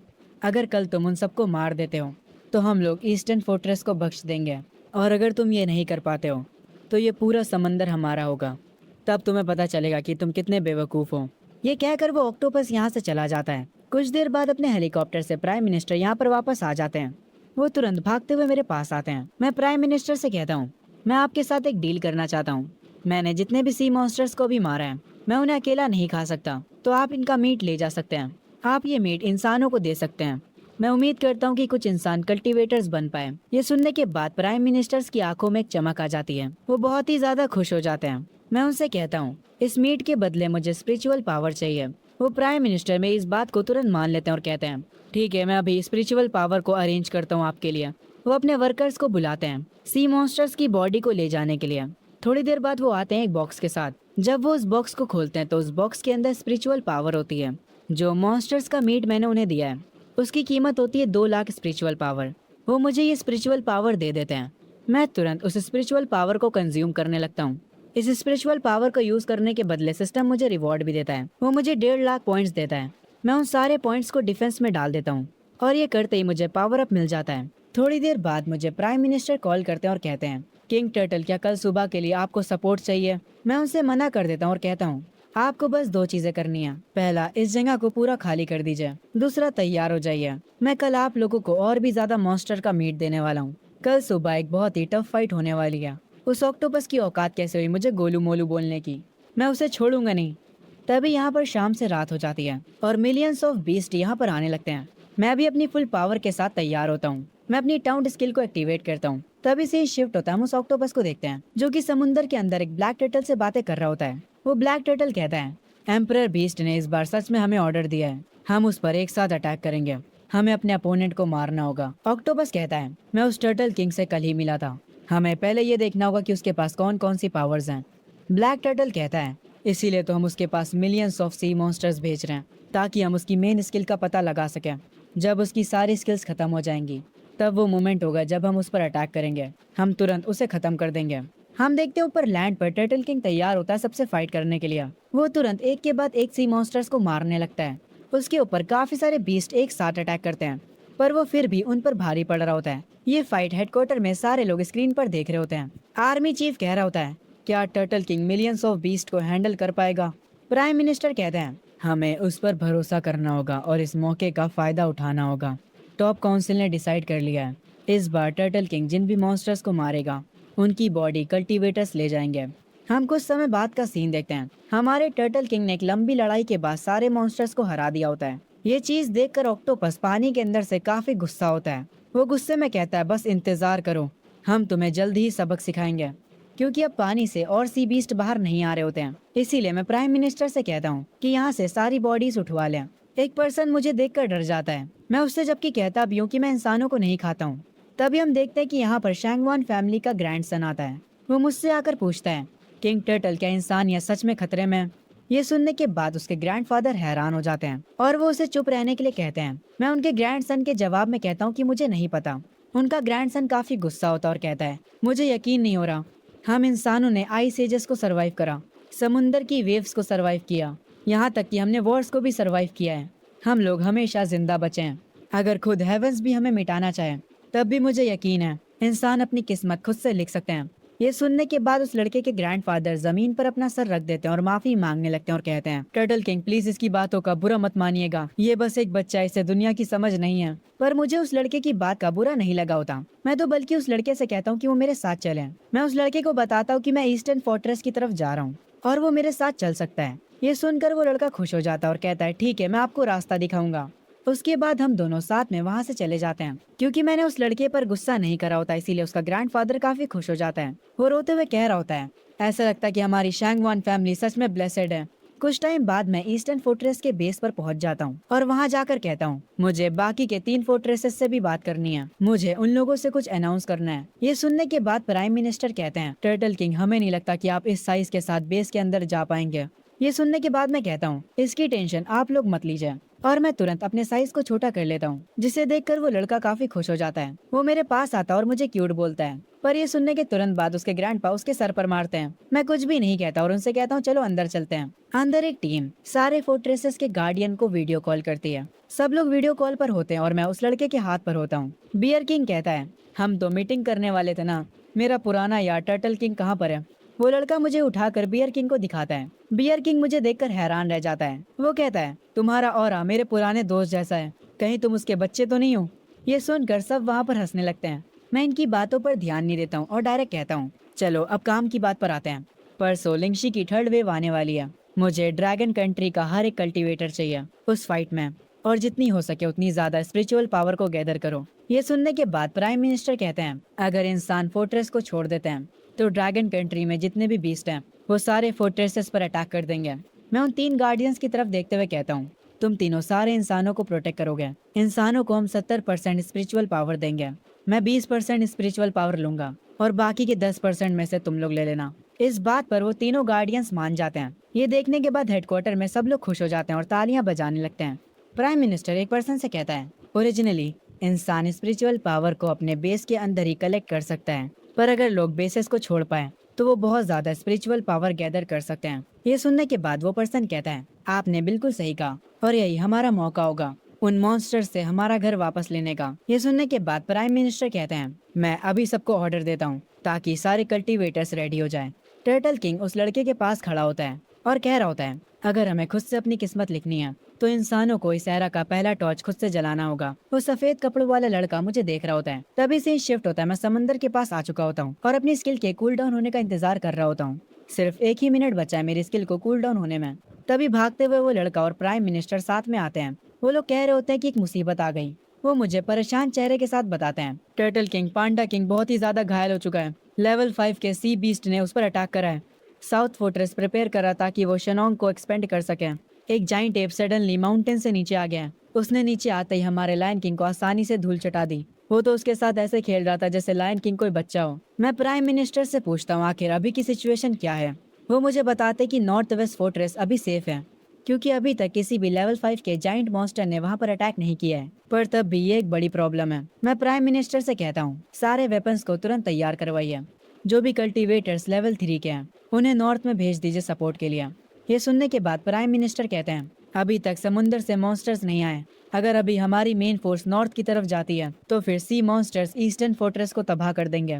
मैं यहाँ के लोगों को खतरे में नहीं डाल सकता। मैं अपने सिस्टम को ओपन करता हूँ और कुछ चेक करता हूँ और उसके बाद कहता हूँ, चलो मैं पहले इन समुद्री मॉन्स्टर्स का खेल खत्म कर देता हूँ। ये कहकर मैं समुद्र की तरफ जाने लगता हूँ। मैं उन 2 बॉस मॉन्स्टर्स के पास पहुंच जाता हूँ जो कि इन सी मॉन्स्टर्स को कंट्रोल कर रहे थे। वो ऑक्टोपस दोबारा से मुझे कहता है, ओए गोलू मोलू, तुम्हारी इतनी औकात हो गई कि तुम समुद्र में आकर हमसे लड़ोगे? वो ब्लैक टर्टल कहता है, हमारे एम्परर ने तुम्हें एक आखिरी मौका दिया है, या तो अभी हमारे सामने सरेंडर कर दो या फिर इस समुद्र के अंदर हमेशा के लिए दफन हो जाओ। मैं इन लोगों की बातों पर घंटा भी ध्यान नहीं देता और डायरेक्ट इनकी तरफ बढ़ने लगता हूँ। ऑक्टोपस मुझ पर अपनी चैन से अटैक करता है और मुझे उन चैन्स में जकड़ लेता है। ब्लैक टर्टल अपना ग्रेविटी अटैक का यूज करता है। मैं पानी के और गहराई में जाने लगता हूँ। मैं सोचने लगता हूँ कि मैं ऐसा क्या करूँ जिससे इन दोनों को हरा सकूं। मुझे कुछ ही सेकंड्स में इन दोनों के पास जाना होगा, तभी मैं इन्हें हरा सकता हूँ। मैं ऑलरेडी काफी ज्यादा जख्मी हो चुका होता हूँ। मेरे पूरे शरीर से खून आ रहा होता है, पर फिर भी मैं हिम्मत नहीं हारता। मेरी आंखें लाल हो जाती हैं। मैं बरसक मोड को ऑन करता हूँ और उसके भी एक नेक्स्ट लेवल पर चला जाता हूँ। मेरी स्पीड काफी गुना तेज हो जाती है। मैं बहुत तेजी से उन दोनों की ओर बढ़ता हूँ। ये देखकर वो ऑक्टोपस हैरान हो जाता है। मैं तुरंत जाकर उसे बाइट करता हूँ और उसे वहीं पर खत्म कर देता हूँ। इसे मारने पर मुझे 8600 पॉइंट्स मिलते हैं। वो ब्लैक टर्टल की ये देखकर फट जाती है। मैं तुरंत उसकी ओर जाने लगता हूँ, पर उसका डिफेंस काफी ज्यादा मजबूत होता है। मैं इजीली उसके डिफेंस को नहीं तोड़ पाता, पर फिर भी मैं अपनी फुल पावर का इस्तेमाल करके उसे समुद्र की जमीन पर पटक देता हूँ। बहुत सारे सी मॉन्स्टर्स मेरे आसपास आ जाते हैं। ये देखकर मैं थोड़ा सा पीछे हटने का फैसला करता हूँ और ऊपर जाने लगता हूँ, पर तभी अचानक से वो ब्लैक टर्टल वापस उठा है और मेरे पास आकर मेरे हाथ पर काट लेता है। मैं अपने डिफेंस को तो ऑन कर लेता हूँ, पर फिर भी मेरी बॉडी से खून निकलने लगता है। मैं अपने एक हाथ में एनर्जी को गैदर करता हूँ और उसी हाथ से उस ब्लैक टर्टल को एक पंच मारता हूँ और उसे वहीं पर खत्म कर देता हूँ। इस टर्टल को मारने के मुझे 9600 पॉइंट्स मिलते हैं। उसको मारने के बाद बहुत सारे सी मॉन्स्टर्स मेरे पीछे पड़ जाते हैं। हेडक्वार्टर्स में बैठे सारे लोग ये फाइट को देख रहे होते हैं। मैं उन दोनों मॉन्स्टर्स की बॉडी को जमीन पर ले आया होता हूँ। हॉन्गर मुझे वापस से स्क्रीन पर देखकर काफी खुश हो जाता है और कहता है, ये तो किंग टर्टल है, मुझे पता था कि वो जीत जाएगा। पर तभी पानी में से बहुत सारे सी मॉन्स्टर्स निकलने लगते हैं। हॉन्गर ये देखकर बर्दाश्त नहीं कर पाता कि मैं उन सब से अकेले लड़ने वाला हूँ। वो तुरंत मेरे पास आने के लिए निकल पड़ता है, पर उसके ग्रैंडपा उसे रोक लेते हैं और कहते हैं, आखिर तुम्हें क्या लगता है कि तुम क्या कर रहे हो? हॉन्गर उनसे कहता है कि उसे किंग टर्टल की मदद करनी है। ये सुनने के बाद उसके ग्रैंडपा कहते हैं, आखिर तुम वहाँ पर जाकर उसकी मदद कैसे करने वाले हो? तुम कर भी क्या सकते हो? हॉन्गर ये सुनकर रोने लगता है और कहता है, आप क्या चाहते हैं मैं यहाँ पर खड़ा होकर उनकी फाइट देखूं? ये सुनने के बाद प्राइम मिनिस्टर और उसके ग्रैंडपा दोनों ही उदास हो जाते हैं। प्राइम मिनिस्टर कहते हैं, ये एक ऐसी बैटल है जिसे हम ज्वाइन नहीं कर सकते, हम बस यहाँ पर रहकर किंग टर्टल पर भरोसा कर सकते हैं। दूसरी तरफ मैं उन सी मॉन्स्टर्स को मार रहा होता हूँ। उनकी तादाद बहुत ज्यादा होती है। सारे लोग मेरे जीतने के लिए प्रे कर रहे होते हैं। आखिरकार एक लंबी लड़ाई के बाद मैं उन सारे सी मॉन्स्टर्स को खत्म कर देता हूँ। सूरज की रोशनी मुझ पर पड़ती है। मेरी जीत देखने के बाद हेडक्वार्टर में हॉन्गर काफी ज्यादा खुश हो जाता है और वो लोग जो मेरे लिए प्रे कर रहे थे वो सब भी। पर तभी प्राइम मिनिस्टर किसी चीज को देखकर कहते हैं, ये अच्छा नहीं हुआ। उन्होंने स्क्रीन पर मेरे मुंह से खून निकलता हुआ देख लिया होता है। मैं जमीन पर गिर जाता हूँ। मैंने एक बहुत ही लंबी बैटल करी है और उन दोनों मेन बॉसेस से भी फाइट करी। उस ब्लैक टर्टल ने मेरे हाथ पर काट भी लिया था और मेरी खुद की स्किल टॉन्ट का भी मुझ पर असर था। ये कहना गलत नहीं होगा कि अगर मैं और ज्यादा लड़ता तो मेरी खुद की स्किल ही मेरी जान ले लेती। ये स्पेशल पावर खतरनाक तो है, पर ये मेरी भी जान ले सकती है। मेरे पास जितने भी पॉइंट्स होते हैं मैं उन सबको डिफेंस में डाल देता हूँ। उसके थोड़ी देर बाद मैं ठीक होने लगता हूँ। मैं उस बॉस ऑक्टोपस को खाने लगता हूँ। प्राइम मिनिस्टर यहाँ पर कल्टीवेटर्स के साथ आ जाते हैं ताकि वो इन सी मॉन्स्टर्स की बॉडी को ले जा सके। हॉन्गर तुरंत मेरे पास आता है और मुझसे पूछता है क्या मैं ठीक हूँ। मैं उससे कहता हूँ कि कोई भी टेंशन लेने वाली बात नहीं है। उसके बाद मैं प्राइम मिनिस्टर के पास जाता हूँ और उनसे कहता हूँ, ऐसा लगता है कि समुद्र के सारे मॉन्स्टर्स खत्म हो चुके हैं। प्राइम मिनिस्टर मुझे थैंक यू बोलते हैं और कहते हैं, तुमने जो हमें इस बार बीस्ट मीट दिया है उसका टोटल 5 लाख स्पिरिचुअल एनर्जी हुआ। टर्टल किंग, क्या तुम अब हमारी पूरी कंट्री को अपना गुलाम बनाने की सोच रहे हो, जैसा यामाता ने करा है साकुरा कंट्री के साथ? मैं ये सुनने के बाद कहता हूँ, नहीं, मेरा ऐसा कोई भी इरादा नहीं है। प्राइम मिनिस्टर मुझसे कहते हैं, तो तुम हमारी मदद क्यों कर रहे हो? मैं उनसे कहता हूँ, मैं ये सब बस अपने लिए कर रहा हूँ। मैं अपने मन में सोचता हूँ, आखिर मेरी पिछली जिंदगी में मैं भी तो एक इंसान था। मैं प्राइम मिनिस्टर से कहता हूँ, आप फिक्र मत करिए, मैं इंसानों को खाने वाला नहीं हूँ। प्राइम मिनिस्टर मेरी इन बातों पर भरोसा कर लेते हैं। मुझे सिस्टम का नोटिफिकेशन आता है जिसमें सिस्टम बताता है, आपने ईस्टर्न फोर्ट्रेस को बचा लिया है, आपका ये मिशन कंप्लीट हो चुका है। फेथ को 1 लाख से इंक्रीज करा जा रहा है। सिस्टम को बंद करते ही मैं तुरंत फैसला करता हूँ, मैं इस ड्रैगन कंट्री से सारे बीस्ट को भगाने वाला हूँ। मैं जाकर उन्हें एक एक करके मार दूंगा। पहले मैं जाऊंगा नॉर्थर्न फोर्ट्रेस पर। हॉन्गर ये सुनकर कहता है, किंग टर्टल प्लीज मुझे अपने साथ ले चलिए, मैं आपको वहाँ जाने का रास्ता दिखाऊंगा। मैं उसकी बात मान लेता हूँ और उसे अपने साथ लेकर यहाँ से निकल जाता हूँ। सीन शिफ्ट होता है नॉर्थर्न फोर्ट्रेस पर, जहाँ का एक कमांडर कहता है कि पांडा किंग की इंजरी कैसी है। एक सोल्जर ये सुनकर काफी गुस्से में होता है और वो कहता है, उनके इंटरनल ऑर्गन्स डैमेज हो चुके हैं, उनको पहले जैसा बनने के लिए कम से कम 1 महीने का आराम चाहिए। वो लाल क्रोकोडाइल अचानक से समंदर से निकल आया और पांडा किंग पर अटैक कर दिया। वो मॉन्स्टर जरूर से लेवल 5 का होगा। तभी एक सोल्जर आकर बताता है, कमांडर हमारी एमओ खत्म होती जा रही है, हमारा डिफेंस ज्यादा दिनों तक नहीं चलने वाला, हमारे कल्टीवेटर्स एक एक करके फाइट कर रहे हैं, वो भी अब अपनी लिमिट पर पहुंच चुके हैं। ये सुनने के बाद कमांडर कहता है, क्या ईस्टर्न फोर्ट्रेस से किंग टर्टल सच में हमारे वहाँ आ रहा है? वो सोल्जर तुरंत कहता है, हाँ सर, वो हमारे वहाँ आ रहा है, वो 10 घंटों में हमारे फोर्ट्रेस में पहुंच जाएगा। ये सुनकर वो जख्मी वाला सोल्जर खुश हो जाता और कहता है, ये तो बहुत अच्छी बात है, अगर किंग टर्टल हमारे साथ होगा तो हम उस क्रोकोडाइल को सबक सिखा देंगे। तभी यहाँ पर इमरजेंसी अनाउंसमेंट होती है। रेड क्रोकोडाइल वापस से समंदर से बाहर आ चुका है। वो हमारे डिफेंस को तोड़ रहा है, वो हमारे फोर्ट्रेस की तरफ बहुत तेजी से बढ़ रहा है। कमांडर तुरंत अलर्ट हो जाने की अनाउंसमेंट करते हैं। वो सबको एक आखिरी अटैक के लिए तैयार करते हैं। वो कल्टीवेटर से कहते हैं कि जितना समय तक हो सके उतने समय तक क्रोकोडाइल को रोके रखे ताकि किंग टर्टल यहाँ पर आ सके। वो जख्मी वाला सोल्जर कहता है, शायद से हम किंग टर्टल के आने तक उसे ना रोक पाए। तभी किंग टर्टल जो कि हेलीकॉप्टर में बैठकर आ रहा होता है, उसे भी नॉर्थर्न फोर्ट्रेस की सिचुएशन की खबर मिलती है। नॉर्थ फोर्ट्रेस वाले लोग किंग टर्टल को बताते हैं कि वो बस 3 घंटे और टिक पाएंगे। मैं हॉन्गर से पूछता हूँ कि वहाँ पर पहुंचने में कितना टाइम लगेगा। हॉन्गर कहता है कम से कम 8 और घंटे। ये सुनकर मैं अपने साइज को थोड़ा बड़ा कर लेता हूँ और कहता हूँ, ये तो बहुत टाइम लगा देगा। और ये कहकर मैं तुरंत उस हेलीकॉप्टर से कूद जाता हूँ। मैं जमीन पर लैंड करता हूँ। हॉन्गर भी मेरे पीछे कूद जाता है और वो डायरेक्ट मेरे शेल पर आकर बैठ जाता है। मैं हॉन्गर से कहता हूँ कि मुझे रास्ता बताए और हॉन्गर वैसा ही करता है जो डायरेक्शन हॉन्गर ने मुझे बताई होती है। मैं उस तरफ फुल स्पीड में जाने लगता हूँ। तभी से शिफ्ट होता है नॉर्थर्न फोर्ट्रेस की तरफ। ह्यूमंस और मॉन्स्टर्स आपस में फाइट कर रहे होते हैं। गन्स की फायरिंग और रेड क्रोकोडाइल कहर मचा रहा होता है। वो लोग उस पर मिसाइलों से अटैक करते हैं, पर उस क्रोकोडाइल को घंटा भी फर्क नहीं पड़ता। वो उनसे कहता है, इंसानों तुम लोग जो कुछ भी कर लो सब कुछ मेरे आगे बेकार है। वो बैटल फील्ड पर हर किसी को मारे जा रहा होता है। ये देखकर वो कमांडर जो कि सबको ऑर्डर्स दे रहा होता है वो हैरान होता है। क्रोकोडाइल चिल्लाते हुए कहता है, इंसानों तुम लोगों ने मुझे गुस्सा दिलाया है। वो अपनी टेल से वहाँ की दीवार को तोड़ देता है। सारे मॉन्स्टर्स अंदर घुसने लगते हैं। पांडा किंग उसके सामने आकर खड़ा हो जाता है और कहता है, यहाँ से चले जाओ। ये सुनने के बाद क्रोकोडाइल कहता है, तुम्हारे जैसा घायल कूड़ा मुझे नहीं रोक सकता, और वो अपने एक अटैक से पांडा किंग को दूर फेंक देता है। वो मगरमच्छ होते हुए भी शेर की तरह दहाड़ता है। हेडक्वार्टर्स में सारे लोग परेशान हो जाते हैं। कमांडर की आंखों से तो आंसू तक आ जाते हैं। उन्हें लगने लगता है कि ये उनका अंत है। तभी एक सोल्जर नोटिस करता है और वो खुश हो जाता है और कहता है, किंग टर्टल, हमें किंग टर्टल दिखाई दे रहे हैं। किंग टर्टल जो कि काफी स्पीड में इधर की तरफ भागते हुए आ रहा होता है, उसको देखने के बाद लोगों में एक नई होप आ जाती है। मैं वहाँ पर पहुंच चुका होता हूँ जहाँ पर सारे लोग आपस में फाइट कर रहे होते हैं। वो इंसान जो कि फाइट नहीं कर सकते, वो खुद को सेफ रखने के लिए छुप कर बैठे होते हैं। मुझे काफी ज्यादा गुस्सा आता है और मैं उस क्रोकोडाइल के पास जाकर कहता हूँ, तूने अब हद पार कर दिया। तुमने यहाँ के लोगों को परेशान करके रख दिया है। इस शहर के सारे लोग मेरे पीछे आओ, हम इन्हें खत्म कर देंगे। ये सुनने के बाद क्रोकोडाइल मुझसे कहता है, अरे मेरे गोलू मोलू टर्टल, मैं भी देखना चाहता हूँ कि तेरा स्वाद कैसा होगा। ये सुनते ही मैं कहता हूँ, वो तो बाद में पता चलेगा कि कौन किसको खाता है। मैं तेरे को अब सबक सिखाऊंगा। मैं अपनी टॉन्ट स्किल को एक्टिवेट करता हूँ, जिसे देखकर क्रोकोडाइल को गुस्सा आता है और वो तुरंत मुझ पर चार्ज करता है। मैं भी उसके पास जाता हूँ और उसे कुछ पंचेस मारता हूँ, पर मेरे पंचेस उस क्रोकोडाइल पर असर नहीं करते। मैं समझ जाता हूँ कि इसकी स्किन कुछ ज्यादा ही मजबूत है। क्रोकोडाइल थोड़ी देर के लिए शांत होता है और मुझसे कहता है, टर्टल किंग, तुम भी हमारी तरह एक मॉन्स्टर हो, पर फिर भी तुम इंसानों के लिए काम कर रहे हो। ये चीज देखकर डीप सी का एम्परर काफी गुस्सा है। तुम्हें आगे चलकर इसका पछतावा होगा। मैं इस बंदे की बातों पर ध्यान नहीं देता हूँ और अपने मन में सोचता हूँ, अगर मैं इसे ऊपर से नुकसान नहीं पहुंचा पा रहा हूँ तो मैं इसे अंदर से नुकसान पहुंचाने की कोशिश करूंगा। जब वो मेरे ऊपर अटैक करने आ रहा होता है तब मैं अपनी टेल को उसके मुंह में डाल देता हूँ, और क्योंकि मेरे टेल में कांटे लगे थे इसीलिए उसकी पूरी जीभ कट जाती है। उसके बाद मैं हवा में घूमता हूँ और घूमते घूमते तेजी से उस पर अटैक करता हूँ, और कुछ ही अटैक्स के साथ मैं उसे मार देता हूँ। और इस मॉन्स्टर को मारने पर मुझे 12,000 पॉइंट्स मिलते हैं। मतलब ये काफी स्ट्रॉन्ग मॉन्स्टर था। हेडक्वार्टर में एक सोल्जर रिपोर्ट दे रहा होता है और कह रहा होता है, पांडा किंग काफी बुरी तरह से जख्मी है। कल्टीवेटर्स को तुरंत इमरजेंसी ट्रीटमेंट के लिए ले जाया जा रहा है। तभी होंगर मुझे लेकर कमांडर के पास आ जाता है। वहाँ का कमांडर मुझे ग्रीट करता है। मैं उस कमांडर से कहता हूँ कि तुमने बहुत अच्छा काम करा, अब मेरी मदद करो ताकि मैं ईस्टर्न फोर्ट्रेस के चीफ को कांटेक्ट कर सकूं और उनसे कहो कि नॉर्थ फोर्ट्रेस के ब्लैक बियर किंग को यहाँ भेजे। मेरे पास कुछ प्लान्स हैं। वो कमांडर कहता है, फिर हम इंसानों को क्या करना होगा? मैं कमांडर से कहता हूँ कि इन सारी चीजों को ब्रॉडकास्ट करो, और मेरी ये बात मानकर वो लोग हजारों की तादाद में कैमरा ड्रोन्स को आसमान में छोड़ देते हैं ताकि इंसान हर एक चीज पर नजर रख सके। उन ड्रोन्स में असल में एक स्पीकर भी लगा होता है और इस स्पीकर में मेरी रिकॉर्डिंग होती है जिसमें मैं कह रहा होता हूँ, होशिया में जितने भी बीस्ट हैं वो इस लड़ाई में इंसानों का साथ देंगे। ये मेरा यानी किंग टर्टल का ऑर्डर है। हर एक बीस्ट को मेरी बात माननी होगी। वो लोग सिटी में आकर इंसानों के साथ मिलकर लड़ सकें। बीस्ट और इंसान एक दूसरे पर कोई भी अटैक्स नहीं करेंगे। ये बात उस जाइंट एप तक भी पहुंचती है और वो कहता है, ये तो काफी इंटरेस्टिंग लग रहा है। इस बात को हर एक पावरफुल मॉन्स्टर समझता है। मैं महसूस कर सकता हूँ कि ये जो स्पिरिचुअल एनर्जी है वो हर बार बढ़ती जा रही है। पहले स्पिरिचुअल एनर्जी चावल के दाने जितनी थी,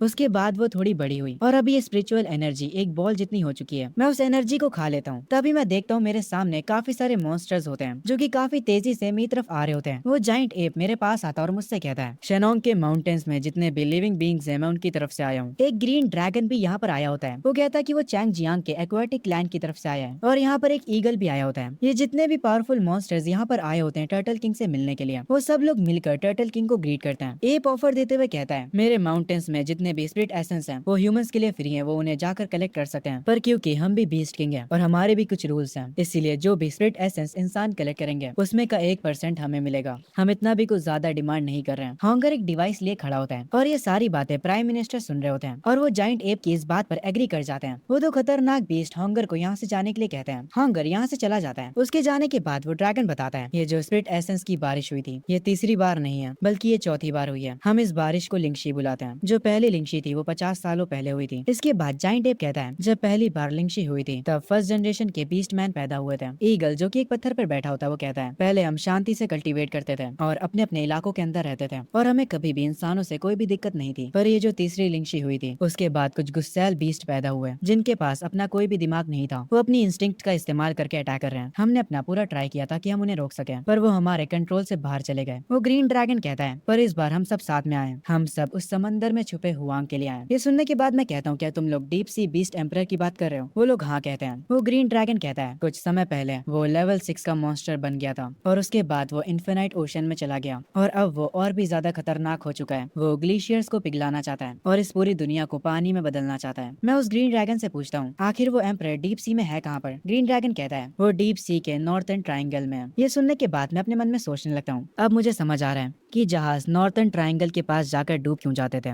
मुझे लगता है कि ये सब उसी का किया कराया है। ईगल कहता है, तो अब हम सबको मिलकर डीप सी बीस्ट एम्परर से फाइट करना होगा। टर्टल किंग तुम भी हमारे साथ आ जाओ। मैं एक पत्थर पर खड़ा हो जाता हूँ और जितने भी बीस्ट मेरे आसपास थे उन सबसे कहता हूँ, यहाँ पर जितने भी लोग हैं अगर तुम सब मेरे अंडर सर्व करते हो। पर ये सुनते ही वहाँ के जितने भी बीस्ट होते हैं वो गुस्सा हो जाते हैं और कहते हैं, क्या तुम खुद को हमारा राजा समझ रहे हो? तुम्हें लगता है कि तुम हमें ऑर्डर दे सकते हो? इनके इस बिहेवियर को देखकर मैं अपनी एक एबिलिटी का यूज करता हूँ और इन बीस्ट को इनकी औकात दिखा देता हूँ। वो लोग तुरंत मेरी बात मान जाते हैं। जाइंट एप कहता है हमें क्या करना चाहिए। मैं उनसे कहता हूँ कि बस अपने इलाके में चले जाओ और अपनी आर्मी को कंट्रोल करो और उनसे मना करो कि वो लोग इंसानों पर अटैक ना करें, और अगर इस बीच में कुछ भी उल्टा होता है तो मैं तुम सबको कांटेक्ट करूंगा। मेरी बात मानकर वो सारे बीस्ट यहाँ से चले जाते हैं और कुछ टाइम पहले जैसे हमारी डील हुई थी मॉन्स्टर्स के साथ, सारे इंसान इस रिचुअल स्टोन को कलेक्ट कर रहे होते हैं और कोई भी बीस्ट उन पर अटैक नहीं कर रहा होता है। कभी भी किसी ने ये नहीं सोचा था कि इंसान और मॉन्स्टर्स एक साथ रह सकते हैं। इस बात के लिए सब लोग टर्टल किंग को शुक्रिया कहते हैं। वो लोग खुश होते हैं कि उनकी कंट्री के पास टर्टल किंग है। कुछ समय बाद कमांडर ट्रक भर के 5 लाख स्पिट स्टोन्स मेरे लिए लेकर आता है। हर एक क्रिस्टल से मुझे 10 फ्रीडम पॉइंट्स मिलते हैं, तो मुझे टोटल 5 मिलियन पॉइंट्स मिलेंगे। ये सोचकर ही मेरी आंखों में एक अलग सी चमक आ जाती है। मैं कमांडर से कहता हूँ कि बाकी के बीस्ट किंग्स को भी उनके हिस्से के क्रिस्टल्स पहुंचा दिया जाए। कमांडर कहता है कि इस बात की आप फिक्र मत करिए। फिर मैं उन सारे क्रिस्टल्स को कंज्यूम करने लगता हूँ और कुछ ही देर में मैं उन सारे क्रिस्टल्स को कंज्यूम कर लेता हूँ। मुझे 5 मिलियन पॉइंट्स मिल जाते हैं, जिसकी मदद से मैं अपने सारे स्टेट्स को मैक्स आउट कर लेता हूँ। पर मुझे अभी तक ये नहीं पता चला कि ये जो फेथ पावर मुझे मिली है ये एक्चुअली में है क्या। तभी होंगर मेरे पास भागते हुए आता है और मुझसे कहता है, टर्टल किंग एक मुसीबत है। साकुरा नेशन का जाइंट स्नेक हजारों की तादाद में इलाइट बीस्ट को लेकर हमारे ड्रैगन नेशन की तरफ आ रहा है। मैं तुरंत होंगर से पूछता हूँ वो किस डायरेक्शन से आ रहा है और उसका पावर लेवल क्या है। होंगर मुझे उनका रास्ता बताता है कि वो लोग किस रास्ते से आ रहे हैं। वो ईस्टर्न फोर्ट्रेस से होकर आएंगे। उसके बाद होंगर कहता है अगर हम लोग पावर लेवल की बात करें तो वो मिड लेवल 6 पर होगा। मैं ये सुनने के बाद कहता हूँ ठीक है, मैं समझ गया। उन सारे बीस्ट किंग्स को इकट्ठा करो जो कि पानी में लड़ सकते हैं और उन्हें तुरंत ईस्टर्न फोर्ट्रेस की तरफ भेजो। मेरी ये कमांड सुनकर ग्रीन ड्रैगन ईस्टर्न फोर्ट्रेस की तरफ बढ़ने लगता है और काफी सारी टर्टल्स की आर्मीज भी। हर एक पानी वाला मॉन्स्टर ईस्टर्न फोर्ट्रेस को बचाने के लिए निकल पड़ता है। इतने सारे मॉन्स्टर्स को अपनी तरफ आता हुआ देख प्राइम मिनिस्टर्स और चीफ हैरान हो जाते हैं। वो सारे मॉन्स्टर्स ईस्टर्न फोर्ट्रेस में अपना कदम रख देते हैं। वहाँ का कमांडर उनसे कहता है जितने भी बीस्ट किंग यहाँ पर हैं, मैं उन सबको बताना चाहूंगा हमें खबर मिली है कि ओरोची और उसकी आर्मी कल तक आ जाएगी। हमने सारी तैयारियां कर ली हैं, पर हमारी एक और भी दिक्कत है, हम इतने जाइंट मॉन्स्टर्स के साथ कैसे कोऑर्डिनेट करेंगे। ये सुनते ही ग्रीन ड्रैगन कहता है, इंसान क्या तुम कहना चाहते हो कि तुम मेरी आर्मी को कमांड करोगे? ये सुनकर वो टर्टल भी गुस्सा हो जाता है और कहता है हम लोग सिर्फ अपने किंग की बात मानते हैं। ये सुनकर कमांडर और प्राइम मिनिस्टर दोनों ही हैरान रह जाते हैं। पर तभी मैं वहाँ पर पहुंचता हूँ और कहता हूँ अगर तुम लोग इनकी बात नहीं मानोगे तो हम इस फाइट को कैसे जीतेंगे? तुम्हारे पास कोई भी बैटल एक्सपीरियंस नहीं है और ना ही मेरे पास है, पर इन ह्यूमंस ने काफी सारी वॉर्स को सर्वाइव किया है। मेरी बात सुनकर ग्रीन ड्रैगन कहता है क्योंकि ये बात टर्टल किंग कह रहा है इसीलिए मैं ये करूंगा। वो दूसरा वाला टर्टल भी बात मान जाता है और एब तो वैसे भी एग्री करने ही वाला था। एब कहता है ठीक है, फिर हमें बताओ कि हमें क्या करना है। ये सुनने के बाद जो कमांडर होते हैं वो कहते हैं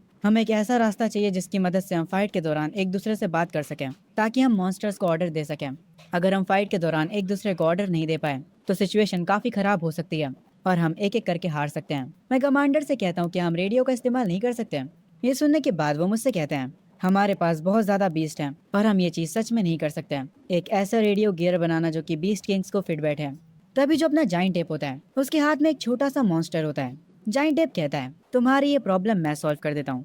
मेरे हाथ में ये जो मॉन्स्टर है उसके टैलेंट की मदद से हम एक दूसरे से कनेक्ट कर सकते हैं।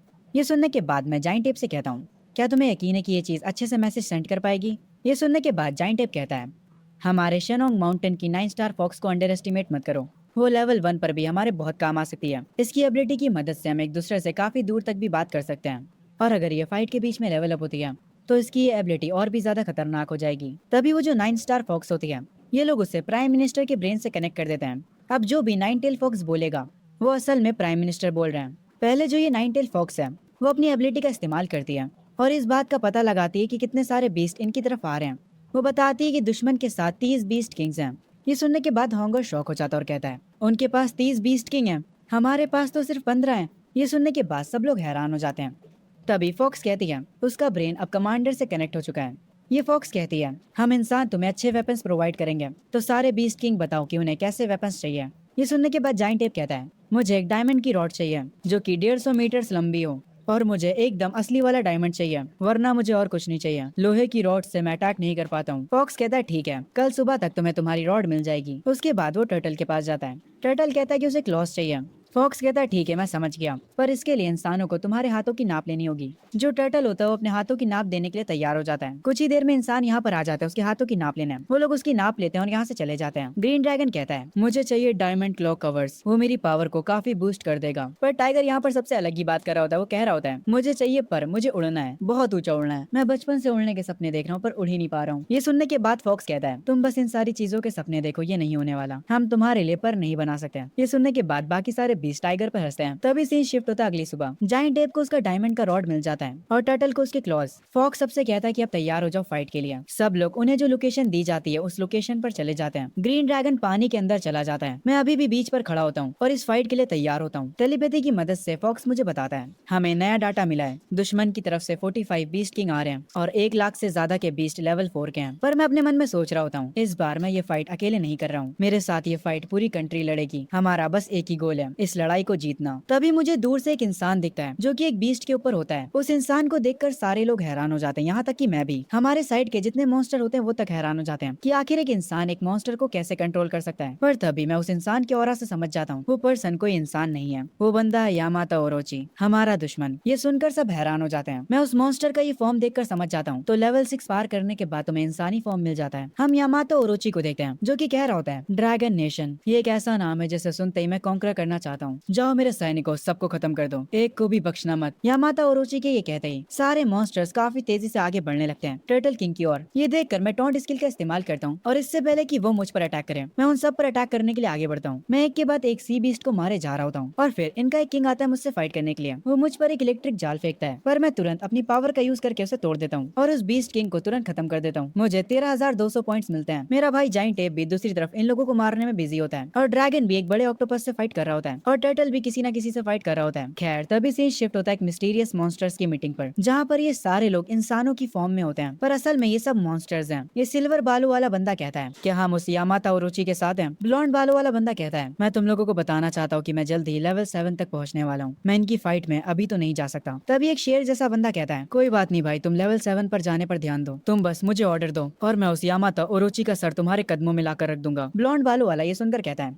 ठीक है मैं समझ गया, पर जो डीप सी के बीस्ट टेम्परर हैं वो हर एक टॉप फाइटर्स पर नजर रखे हुए हैं, तुम्हें ये काम करने अकेले जाना होगा और काफी चालाकी से और छुप कर ये करना होगा। वो शेर टाइप का बीस्ट हंसता और कहता है ठीक है बस मेरा इंतजार करो, और ये कहकर वो यहाँ से चला जाता है। हम सब की अभी भी सी बीस्ट के साथ फाइट चल रही होती है और अब तो शाम भी हो चुकी होती है। हमारे साथी काफी घायल भी हो जाते हैं, यहाँ तक कि मैं भी काफी घायल हो जाता हूँ। यामाता ओरोची अभी भी सबको ऑर्डर्स दे रहा होता है, उसको इस फाइट में काफी मजा आ रहा होता है। मुझे ये देखकर काफी गुस्सा आता है, हम काफी समय से फाइट कर रहे हैं। मैं अपने घायल साथियों को देखता हूँ और मुझे और बुरा लगता है, बस अब बहुत हुआ। तभी मुझे सिस्टम का नोटिफिकेशन आता है कि मेरा एबिलिटी कूल डाउन खत्म हो चुका है। जैसे ही मेरी एबिलिटी का कूल डाउन खत्म होता है मैं तुरंत फुल स्पीड में यामाता ओरोची की तरफ निकल पड़ता हूँ। पर यामाता ओरोची काफी एटीट्यूड में होता और कहता है अरे यार गोलू मोलू, तुम्हें क्या लगता है कि तुम क्या कर रहे हो। मैं तुरंत आसमान में एक जंप मारता हूँ और अपनी एक स्किल एक्सप्लोसिव निडल स्ट्राइक को एक्टिवेट करता हूँ और सिर्फ यही नहीं बल्कि मैं अपनी सारी स्किल्स को अनलीश कर देता हूँ और उसके साथ टाउंट का भी इस्तेमाल करता हूँ। मेरी आंखें और यामाता ओरोची की आंखें चमकने लगती हैं। हम लोग इतने पास आ जाते हैं जैसे मानो हमारी किस होने वाली होती है। नहीं, मेरा मतलब था जैसे हम टकराने वाले हों। पर यामाता ओरोची तुरंत ऊपर एक जंप करता है और मेरे शेल के ऊपर आकर खड़ा हो जाता है।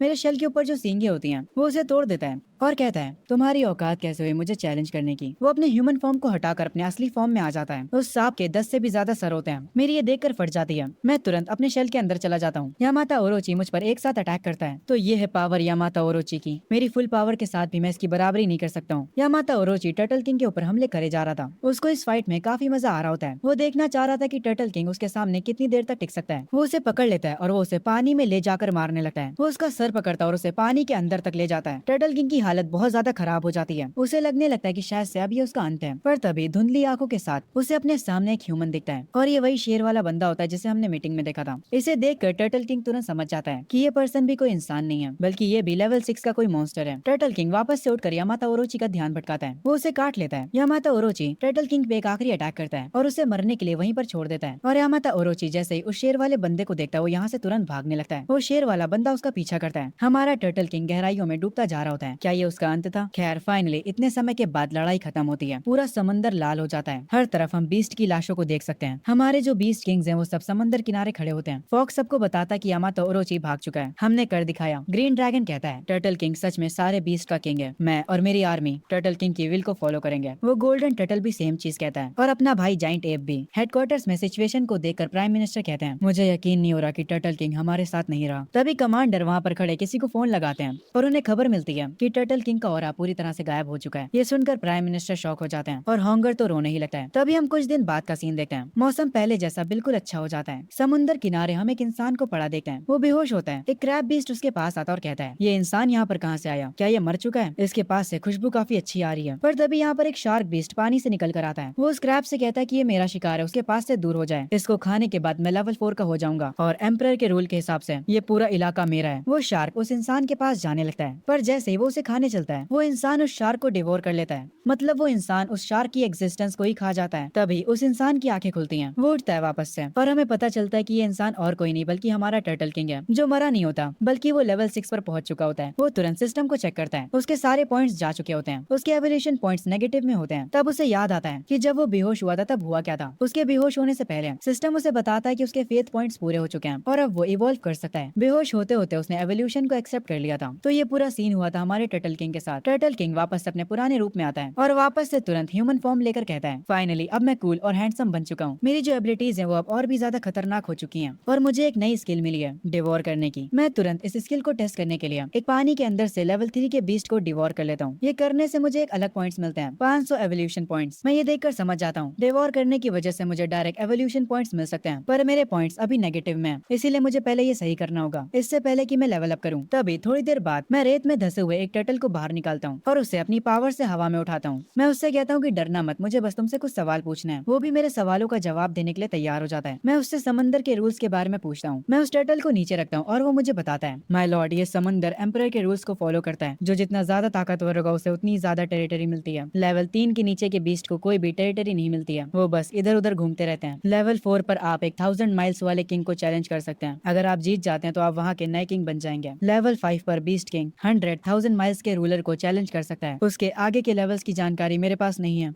मैं उस टर्टल से कहता हूँ अगर इस समंदर का कोई किंग मारा जाता है तो क्या एम्परर को कोई फर्क पड़ता है? जिस पर वो टर्टल कहता है नहीं, एम्परर को कोई भी फर्क नहीं पड़ता। 1000 माइल्स के अंदर टोटल 7 किंग्स हैं। आखिरी किंग लॉर्ड यामाता के पीछे गया था और उसके बाद वो अभी तक वापस नहीं आया है। मैंने सुना है कि ईस्ट में जो बैटल हुई थी वो बहुत ही ज्यादा खतरनाक थी। मैं उस टर्टल से पूछता हूँ कि उस बैटल के बाद क्या हुआ। वो टर्टल कहता है हम सबको लगा था कि हम जीत गए, पर अचानक से लॉर्ड यामाता भाग गए वहाँ से और वो काफी घायल थे। मुझे इसके आगे और कुछ नहीं पता, बाकी की चीजें सिर्फ बीस्ट किंग्स जानते हैं। ये सुनते ही मैं तुरंत समंदर की तरफ आगे बढ़ता हूँ और कहता हूँ मुझे बाकी की जानकारी पता करने के लिए और भी ज्यादा हाई लेवल के बीस्ट को ढूंढना होगा। पहले मैं जाकर 100,000 माइल्स के इस रूलर से मिलूंगा।